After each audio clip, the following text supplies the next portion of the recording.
And I would love to have the Susie Barb slide up. There it is. Look at that. Now, y'all are getting a slide because Susie and Barb are moving on. Oh. They have served for so many years. Let me start with Susie. Susie became the director of our youth and family program. I guess it was pre-COVID, wasn't it? Do you remember when it was? Yeah. And she's done so much, brought some wonderful children in, brought beautiful books and storytelling. We were sending presentations from the children across the world to Ghana in Africa and other places, Afghanistan, all kinds of places. And Susie's love and her dedication just pours out to bless our children every single week, and we are so grateful for Susie. Let's give Susie some love. Oh, thank you. Thank you.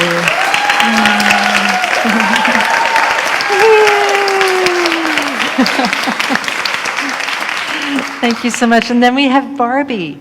Barbie, who was the office assistant in the church for a long time and was a staff member, and then chose to continue to volunteer with the youth. And Barbie brings her own special brand of playfulness and joy and artistry to all that she does. So we are so grateful for you too, Barbie. Let's give Barbie a round of applause. Yay! Thank you. And we have, we have a gift for both of you. Now, this is a card signed by the children. That's why it's bigger than Barbie's. And this is for you, Barbie. So again, from the bottom of my heart, from the staff, from the congregation, from the youth, from the parents, I just want to thank both of you. And let's do the affirmation for them. If you would repeat after me. Susie and Barb, we love you. We bless you. We believe in you. You are the face of God. And let us sing. You are the face of God. I hold you in my heart. You are a part of me. You are the face of God. You are the face of God. I hold you in my heart. You are a part of me. You are the face of God. And so it is. Blessed be, and thank you very much. Love you. So it is. Thank you, Mark. And so we allow it to be. As we continue to breathe deeply and to trust and to know that wholeness is present right here in this sacred moment. Today, together, we abide in that wholeness as that wholeness, naming it love or God or I am or higher power or spirit. Let us rest in this wholeness as this wholeness and know that it informs us from the inside out. It is our destiny, it is our truth. There is a good for us, and this good is God, this good is love, and we have it. We have it right now. So we turn our awareness to that blessing, all of the blessings that flow to us and through us. As we sing together, I am remembering who I am, we recognize that the I am is another name for God. And so we remember that we are love. We are one with this presence. We are its hands and feet here on the planet Earth. As we remember for ourselves, we remember for all beings everywhere. We affirm the love presence, the God presence in all beings. All beings.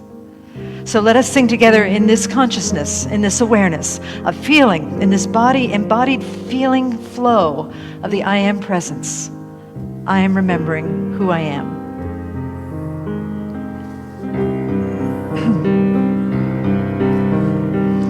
I am remembering who I am. I am remembering who I am.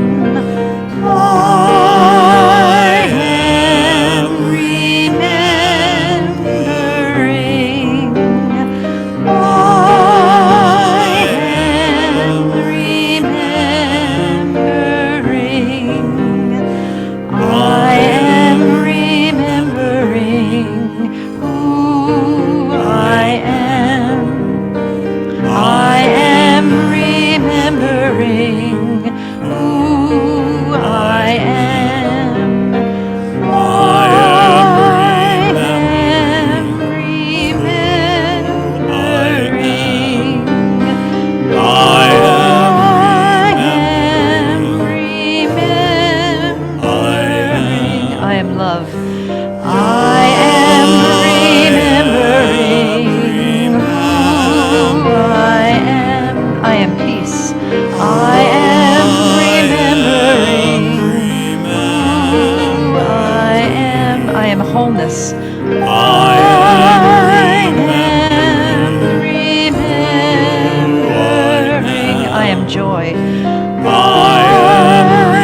I am.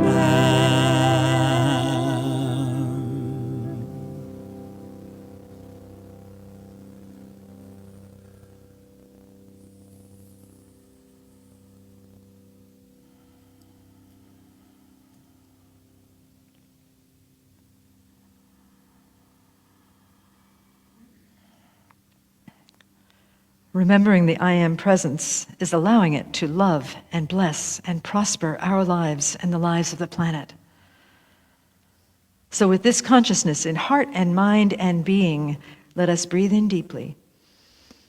And then exhale, gently opening our eyes as love and in love and in service to what is as it is. And so it is. Namaste.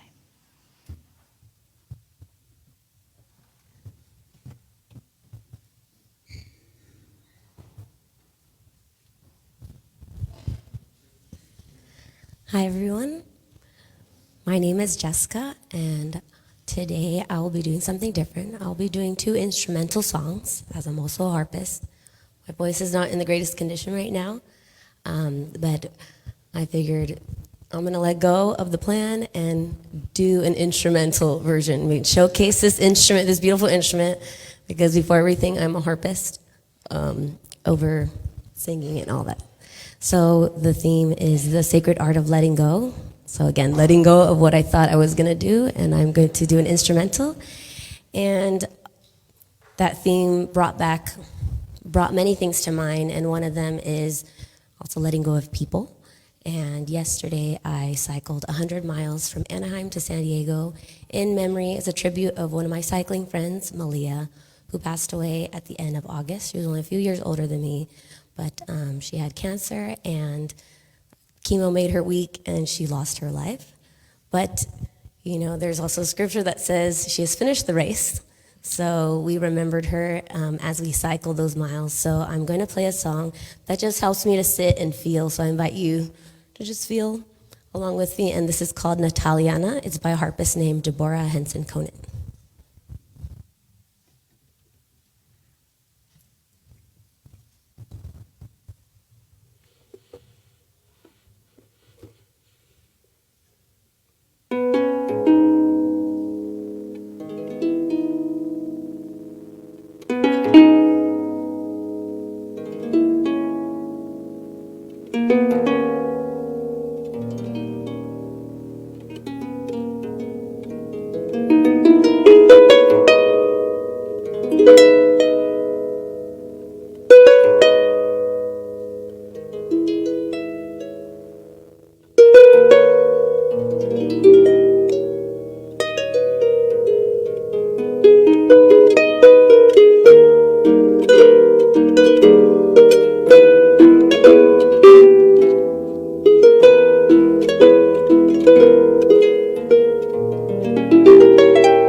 Okay, I gotta just say, you know, I think sometimes we're afraid to let go, and what Jessica just taught me was that sometimes when we let go for the right reasons, it blesses everybody. We wouldn't have heard that beautiful piece had she not chosen to let go. So thank you so much. Really appreciate it. Thank you. Thank you. So speaking of letting go, it is such an honor today for me to introduce one of my friends from ministerial school, way back in the days when we wrote our sermons on stone tablets for a while back. This is Reverend Sapphire Rose, and she is a poet and an author, a teacher, and an interspiritual minister. When Sapphire was 27 years old, she underwent a profound shift in consciousness over the course of 10 days, then she awakened to an inexplicable presence of joy that lifted her out of a life-threatening depression. Sapphire is the author of Awakening, Poems of Light on the Path of Love, and she is a contributing author in The Power and Impact of Courageous Changemakers, 2024. Sapphire has been a contributor to Agape International Spiritual Center's monthly publication, Inner Visions, and to Centers for Spiritual Living Science of Mind magazine. She holds many degrees. She has been a guest speaker at Agape, Centers for Spiritual Living, and other venues. Sapphire lives with her beautiful partner, Christy, there you are, Christy, in Ventura, California. Please join me in welcoming Sapphire to the stage.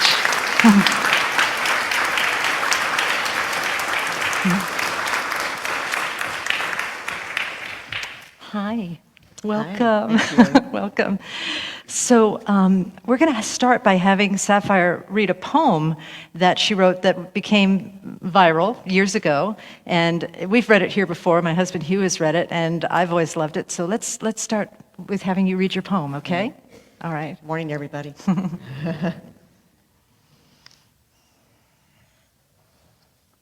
probably notice it's not on a stone tablet. That's right.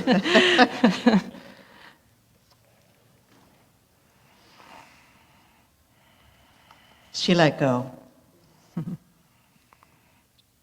She let go. Without a thought or a word, she let go. She let go of the fear. She let go of the judgments. She let go of the confluence of opinions swarming around her head. She let go of the committee of indecision within her. She let go of all the right reasons. Wholly and completely, without hesitation or worry, she just let go. She didn't ask anyone for their advice. She didn't read a book on how to let go. She didn't research the scriptures. She just let go. She let go of all the memories that held her back. She let go of all the anxiety that kept her from moving forward. She let go of the planning and all of the calculations about how to do it just right. She didn't promise to let go. She didn't journal about it. She didn't write the projected date in her day timer. She made no public announcement and put no ad in the paper. She didn't check the weather report or read her daily horoscope. She just let go. She didn't analyze whether she should let go. She didn't call her friends to discuss the matter. She didn't do a 5-step spiritual mind treatment. She didn't call the prayer line. She didn't utter one word. She just let go. No one was around when it happened. There was no applause or congratulations. No one thanked her or praised her. No one noticed a thing. Like a leaf falling from a tree, she just let go. There was no effort. There was no struggle. It wasn't good, and it wasn't bad. It was what it was, and it is just that. In the space of letting go, she let it all be. A small smile came over her face. A light breeze blew through her, and the sun and the moon shone forevermore.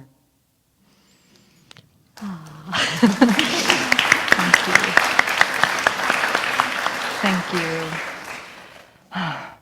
So it feels like that poem is probably about all of us. Has anyone here ever let go?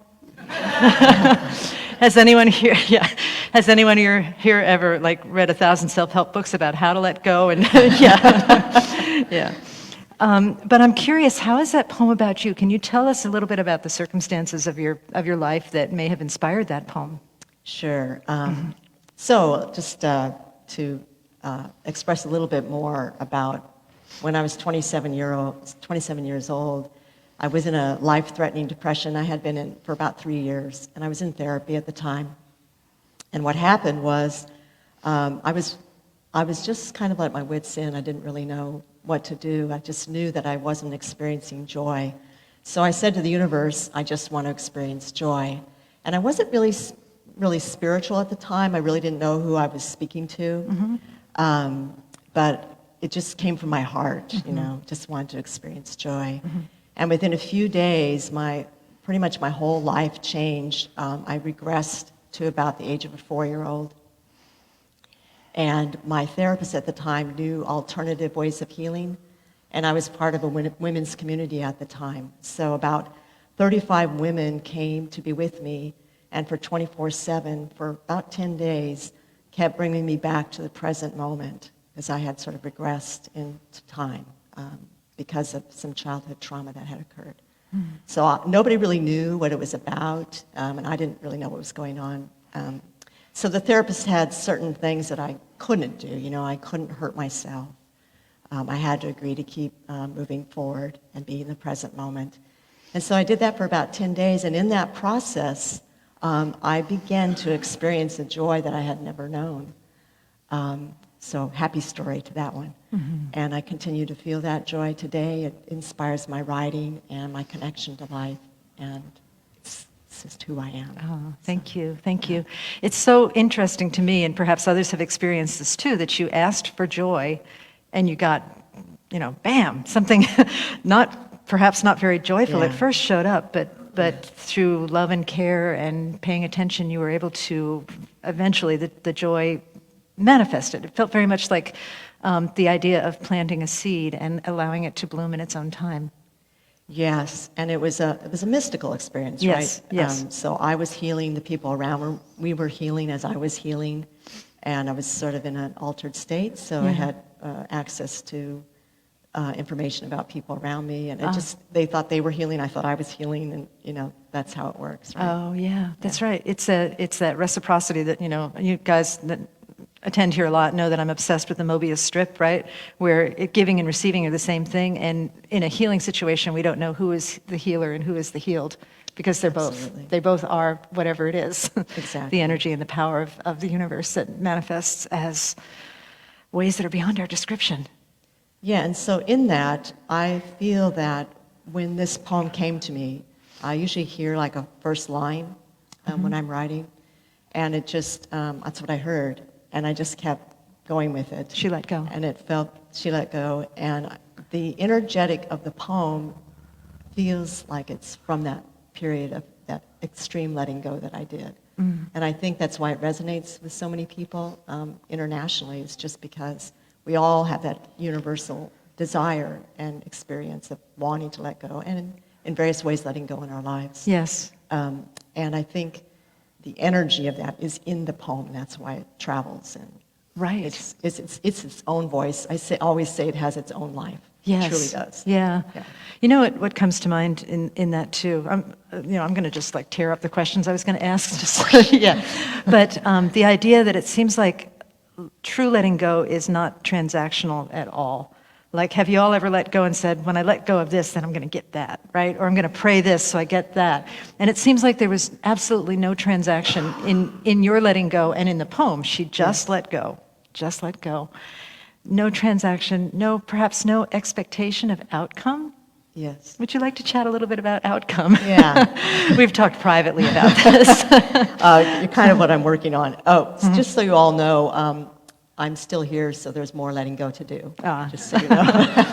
Good to know. And like all of us, right? So what I'm working on right now in my own life is letting go of outcomes. And this came to mind recently. Christy and I were looking for a place to move to, more in the midtown of Ventura. We lived more on the east side. And we felt like it was time to move in that way. And we were pretty clear. Like, we had written down like what we wanted, and clear about just what we wanted. And we figured it would be pretty simple. But it wasn't going simply. Okay. We went to various places. We didn't really like the spots. And we looked at quite a few places. And then we decided to stay where we are for a few more months. And it was sort of funny because I realized I had done everything but let go of the outcome, because I was really attached to the, you wrote that poem. I know. So in the list of things, and we, in Science of Mind, we know that we are specific, right, but we don't outline. And so I think. And for those that are new, what does outlining mean? Outlining means on this day, at this time, I'm going to have a new home. Okay. Just like really, really specific. So that's wrong? No, That's outlining. That's outlining. That's Okay, outlining. okay. Outlining is more like how you're going to do it, right? And being specific, I think where it's useful is if we stay in the qualitative aspects, like the spiritual qualities that we're wanting to embody more of. That way it's less sticky in terms of, being sort of disappointed when things don't go our way. Yeah, yeah. So the spiritual qualities, things like joy, things like peace, things like abundance, Yes. whatever it is. What I have found, and maybe you found this too, is that if I am riveted to it looking a certain way, there may be because we all have limited information. We don't have, as much as we affirm, I am remembering who I am, that we are the life of God and the life of love, we have our past is imposing on our present and our future. So we're looking at the future with the eyes of the past, And so therefore, there may be other possibilities for us that we can't bring into being because we're so focused on this thing that we miss what's happening over here saying, hey, Absolutely. I'm good, I'm doing, yeah. Yeah, I think it's important to remember that we have a dynamic relationship with life. It's not linear, it's Right. dynamic. Right. And so, in terms of the example I just gave, it must not be time for us to make that move. Or, there's various conditions that we think we have control over all of them, but we don't have control over all the conditions. So that's why it's important to stay in the quality, like, what do I want to experience in a new place, internally, in the qualitative aspects. Can you give some examples of what you want to experience in your new place? Yeah, just more spaciousness than we have in our place now. I think maybe a little more creative space, a little even more quiet than the place we have now, just those kind of things. And I think we're trying to get a sense of community. We want him to be closer, in the Midtown area. But I think what was important for me to remember is that even though we follow the aspects of science of mind, that we stay open and in tune, like you were talking about, with what is actually being communicated to us by the signs and the signals of the universe. And that's where we use our intuition, right? That's where where life is really fun, because it doesn't necessarily go the way we want to. Yeah. And that's where we can bring in more joy and more fun. Yes. So if life isn't going the way that we want to, if something happens that seems unfortunate, we can say, "Ooh, wow, this is exciting. Exactly. Something good is getting cooked up for me. And maybe something bigger and better. Something bigger and better. Yeah, something that I was too limited in my perspective to see, but from God's perspective, it's there. Yes. It's already there. I just got a little excited. It's true, and Yeah. it's really true. Yeah. Like, I am excited about, well, wow, this didn't go the way I wanted it to, so it must be even bigger than I can imagine. Yeah. When we do that highest and best, Right. better than we can imagine, Right. it leaves an opening for greater possibilities to come in, to Right. bring us a bigger awareness and experience of joy, to bring us a bigger awareness and experience of peace, or whatever it is. Yeah. Yeah. Now, when we were talking in the back, you mentioned another significant aspect of letting go, and that was your journey through law school. Yes. You want to tell us about that? Yeah, that was a huge letting go. Okay. So at 52, I heard the word lawyer. And Spirit doesn't always give me great discourses. It's often just a word. I heard the word minister. I went to ministerial school. I heard the word lawyer. And when I heard the word, a friend of mine that was like a mentor and a friend, later in the day, she said, "Have you ever thought about being a lawyer?" And so I thought that was like my confirmation, Yeah. right? Yeah. So I went, explored law schools and applied, and I had to take the LSAT, which is the test you have to take in order to get into law school. I took it twice. I got into law school. At 53, I began law school. It was a 4-year program. And I graduated in the top third of my class. And I really enjoyed the experience of law school. After law school ended, actually, I found out I had cancer the week I was graduating, so that was a whole 6 months, sort of what I thought was a distraction. And then I started preparing for the exam, which is pretty extensive, as you probably have seen other people maybe in your life that you know have taken, or maybe yourself have taken the exam. Anyway, long story short, after 2 years of taking the bar and 4 times of trying, I did not pass the bar. And so, like, what do you do, right? Like, this was like, I heard the word lawyer, I went to law school, I did my part,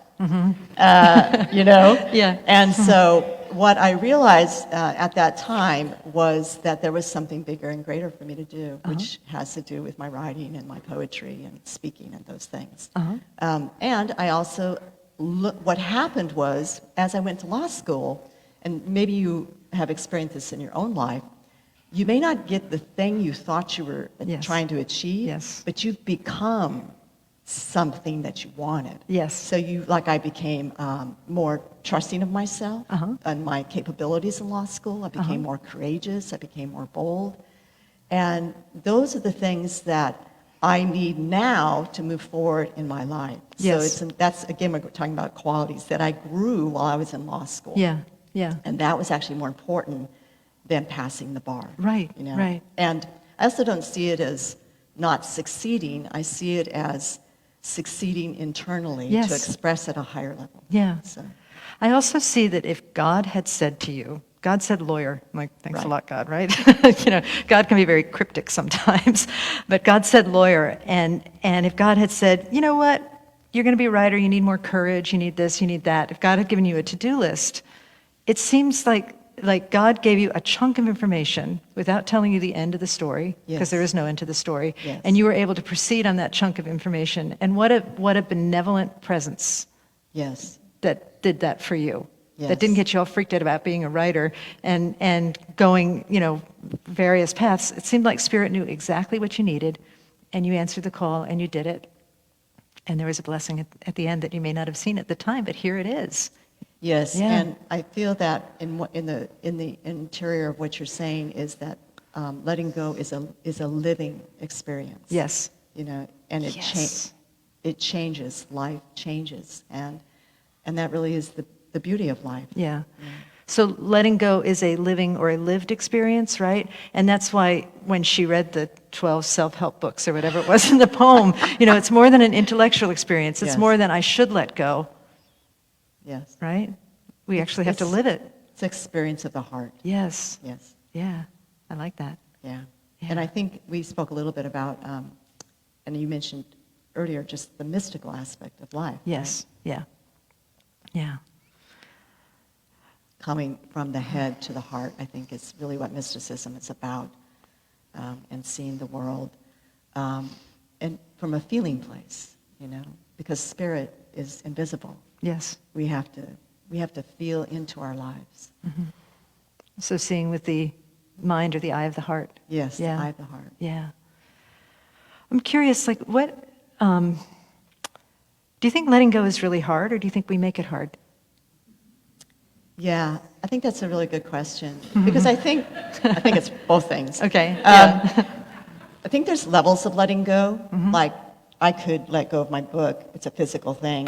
That's pretty simple, right? But really, most of the difficult things that we let go of are on other levels, mentally, emotionally, and, even socially. And those things, I think it's a combination of willingness, but it's also a willfulness in the sense that we have to bring all of ourselves to it. And in that process, I think the third element that we don't always think about is grace. Yeah. So we do our part Yes. with our willingness Yeah. and our willfulness. I think we do have to be vigilant about Yes. it. Yes. And then a grace also helps us to, so it lets go through us as well. Right. I think both things are happening. That's beautiful. Yeah. Yeah, because I can imagine, well, I can more than imagine that when we just let go, it doesn't even sound like it's a decision based on your poem. It's just, we Yes. just let go, Yes. right? That there may be a voice or two, whether internal or external, that say, what are you thinking? You can't let go, right? And is that where the will comes in? I think so. Yeah. You have to be really vigilant. Especially, it's good to notice, where it's coming from. It's you can look at your thoughts. Where am I not letting go in my thinking about it? Where am I not letting go in my emotions about it? Where am I not letting go socially? And you can just take some aspect that you're finding difficult to let go of, maybe you lost your job, and then you're having all this grief about it, and all this why did that happen to me? And you can get into a real victim place around it. And so you just can chip away at it. Well, maybe I could let go of, I don't have to commute to my job anymore. Isn't Yeah. that great? You Yeah. can just chip away at all of your, the parts that are resisting to having the full experience of being, released. Yeah, yeah. I think that helps if you can chip away at, just Yes. notice I'm still perseverating in my brain, or whatever it is. Where you can see where the attachment is. Or when I see them, I just feel nauseous, whatever. Then you can know, okay, I have some emotional work to do, and I think Yeah. that's where forgiveness comes in. Yeah. And, Yeah. right, it's an aspect of letting go. Yes, yeah. Are there any times when you feel like it's better to hold on than let go? Any times when it really is a positive thing to hold on versus let go? Well, I think that maybe goes back to the will and the willingness. You know, I think holding on to the truth is always important. I was hoping you'd say that. Yeah, that's where I heard it. Yeah, good. Okay, yeah. Holding on to the truth. You said it Holding much on better to the than I would have, truth. but yeah, Yeah. yeah. Well, and the truth also, you know, truth is a tricky term right It now, is. isn't it? Right? It is tricky. But the truth of the were you calling them qualities or values before? Yes. Like the qualities of abundance. Abundance is true. True abundance is true. True love is true. True compassion is true. Compassion is one of the truest things in the whole world because it so affirms that there's only one of us, right? Yes. So holding on to that truth and perhaps letting go of everything that stands in the way of that expression of that truth. Yeah, and I think a good way in what you're saying there, a good way of knowing whether something is true is whether it's unlimited in its nature. You know, yes. there's always abundance, you know, there's always unlimited love, you know, available to Yes, us, right? yes. We do what we do, can put conditions on it. Yeah. But I think that's one way you can discern whether something is Yeah. true, Yeah. right? True. Yes, Yeah. yes. And I've also noticed, based on what you're saying, you know, just forget about y'all. We're just We're having a learning. conversation. We're learning from each We're other learning from here. each other, yeah. That, back to grace, you know, when we let go, see, I'm afraid I'm going to say this in a transactional manner, but when we truly let go and we're holding on to only the truth, the gratification of the letting go, for me, seems to be immediate. That there is an immediate sense of the miraculous, but it takes a little while to cultivate the eyes to see it. That's the Yes. only thing. So, you know, God is calling. That's a sign from God, just so you know.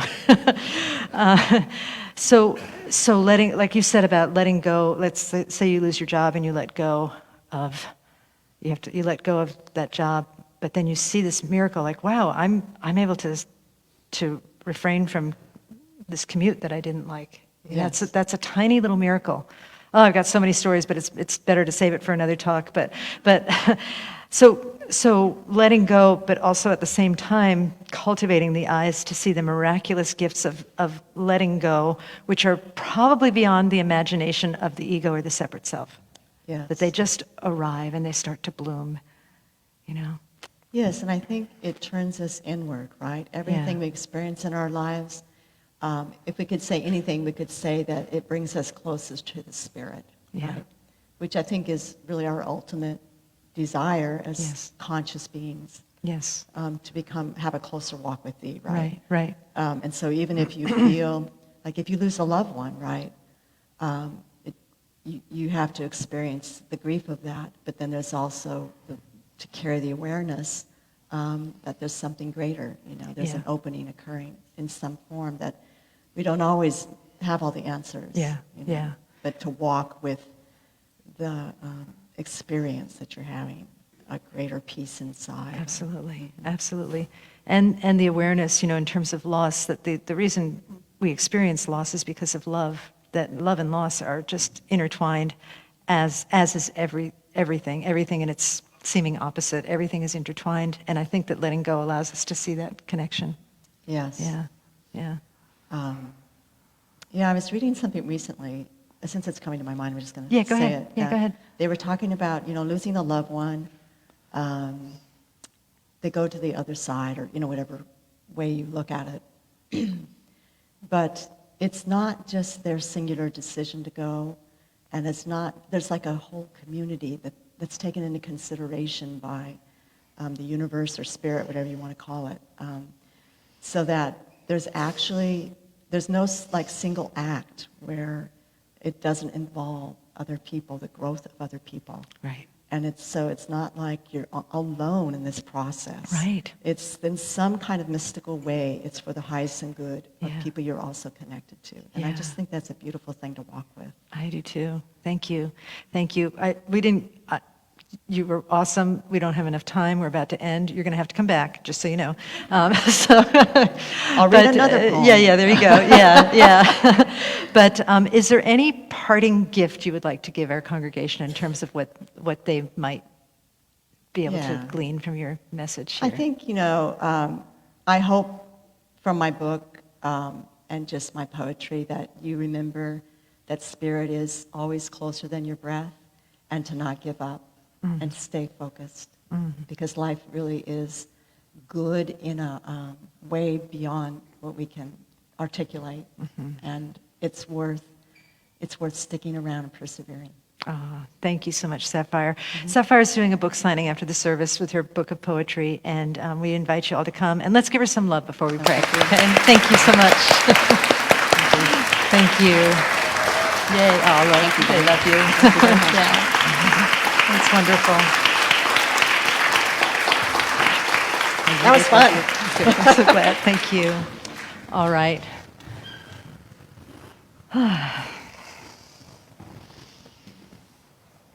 So in the spirit of this divine grace that has been called forth, that is always here, but that has been remembered today by all of us listening, whether here in person or whether online or whether listening in the future, this grace that is, this love that is, this power, this presence, this I am that is in all things, that is all things, that cultivates itself through the forms of this universe in ways that are beyond expression. And so today I just sit and stand in the mystery of that and allow it to be the fullness in each of our hearts, both individually and collectively. The fullness of the cosmos expressing here right now in its individual expression here in each of us, here in this sacred sanctuary in the Ventura Center for Spiritual Living in downtown Ventura. How wonderful is that? And so today I touch the hem of that holy garment, and I invite others to do the same, to recognize that we are wrapped in a beautiful blessing. A blessing of life, a blessing of joy, a blessing of abundance, and our eyes may not see it, but it is there. And as we let go, the veil lifts, the scales fall from our eyes, and we get to see that which is, that blessing, that beauty, that power, that love that is here right now. Today I claim it, I know it, I trust it, and I am it. And I speak this word for every single person here in this sanctuary and every single person that we hold in our hearts. And so with a heart that is so filled with gratitude for this sacred time together, so filled with gratitude for Sapphire and for everybody here today, for this teaching, for the transformation that I know is occurring as we let go, as we do the sacred work of spiritual invitation. I say thank you. Thank you, Spirit. Thank you, love. Thank you, God. Thank you to this teaching. Thank you to all paths to God, everything that has led us to this moment. Thank you for churches, synagogues, temples, mosques, ashrams, Sikh gurdwaras, atheists, fundamentalists. Thank you so much for the multitude of expressions of spirituality here on the planet Earth, for all of the expressions of love that bless us every single day. I am so grateful for knowing that which is the truth of God and the truth of spiritual transformation, the truth of matter becoming spirit so spirit can become matter. And with a heart that is so filled with gratitude, I release these words into the divine mystery, and together we say, and so it is.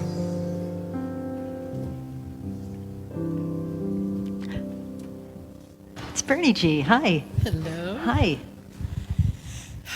Well, how wonderful to hear you read your poem. It's a beautiful poem. The first time I heard it and read it, I was just like, oh my God. And today, as you read it and as Reverend Bonnie and you talked, it was like I was filled with such compassion for myself. When I let go of something, it's all about being compassionate to myself.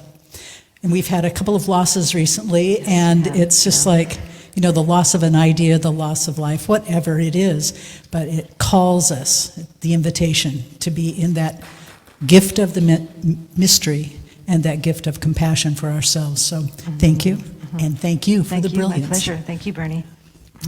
So this, it's up. Okay, so this is our affirmation for abundance, the abundant nature of ourselves and the abundant nature of our community. So if we'll read it together, we'll start with, we trust in spirit. Love is the giver and receiver of all that we are. We offer these gifts as an they're outer expression of our inner abundance and compassion. Our gift blesses many, and returns to us multiplied in miraculous ways, so that we may give again. And so it is. Thank you, Bernie. You're welcome. Before Jessica sings, Brian, would you mind putting up the slide that I forgot to click? It's a picture of Sapphire in her book. So that can be in back of you, okay? All right, come on up, Jessica. Thanks. Thank you.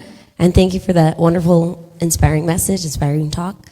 So another thing about letting go, this next song that I'm going to do was something that helped bring me back to the harp, because in my mind, a harpist is a certain thing. The harpist is the classical. I need to learn all these classical music.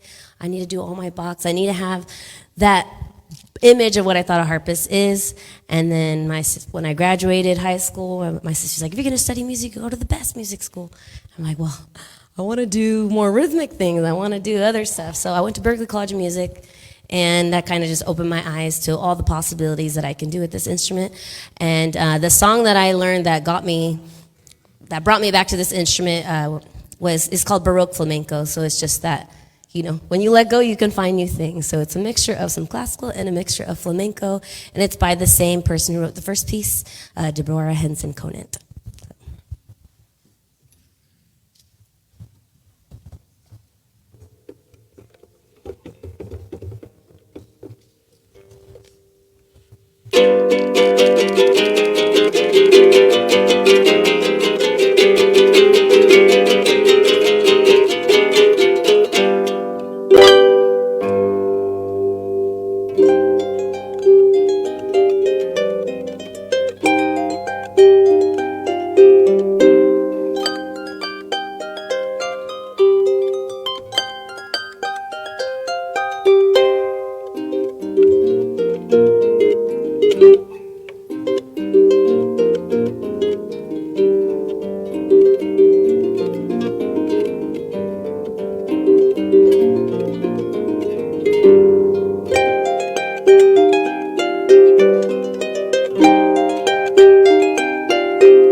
We are going to do our closing affirmation.